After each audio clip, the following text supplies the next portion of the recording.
The return of two Kenyan pilots after a month in captivity in South Sudan has tested diplomatic ties between the two neighbors. Appearing before the Defense and Foreign Relations Committee vetting panel, Foreign Affairs Principal Secretary nominee Ambassador Macharia Kamau fired warning shots to neighboring countries mishandling Kenyans.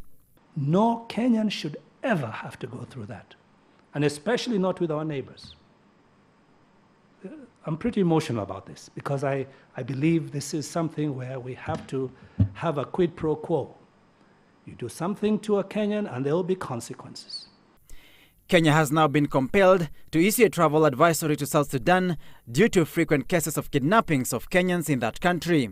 In a statement to newsrooms, Foreign Affairs Cabinet Secretary Ambassador Monica Juma said the advisory applies to parts of the greater Upper Nile region and in particular Jonglei State, Bay, Latjor and Akobo.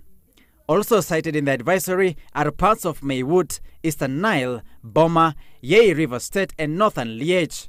Ambassador Macharia remains stunned but optimistic that Kenya will mend fences with the neighboring nations. We host tens of thousands of their refugees here. We feed them, we clothe them. Some are living right here in Nairobi as if they were Kenyans.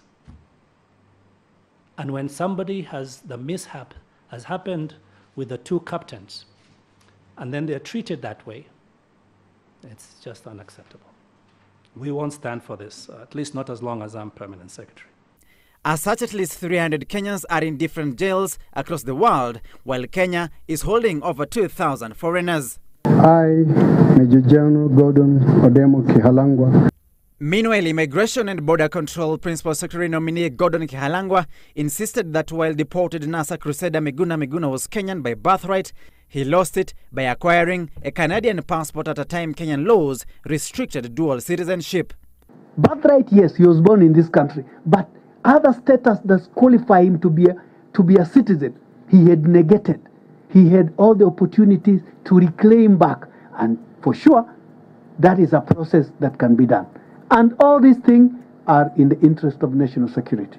Kihalangwa also denied blocking Siaya Senator James Orengo and businessman Jimmy Wanjigi from traveling to Zimbabwe, saying the two failed to produce a court order reinstating their passports. The duo were allowed to travel upon serving immigration officials the court order. The retired Major General revealing plans of introducing a third-generation identification card that will incorporate individual details of KRA PIN, driving license and NHIF. So that Kenyans will only travel with the two documents, your passport and your ID.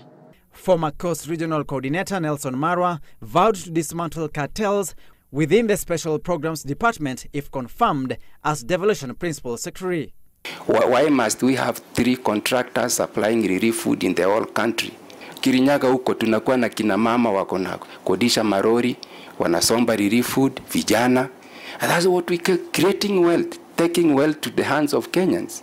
As opposed to unaendelea tu kuenrich 3 individuals. Rafu wananona, wanakufa haraka. Shida gani? It has been a beehive of activities in Parliament as the August House scrutinized the President's men and women to find out whether they are suited in aiding the President deliver on his mandate. Samagina Citizen TV, Parliament.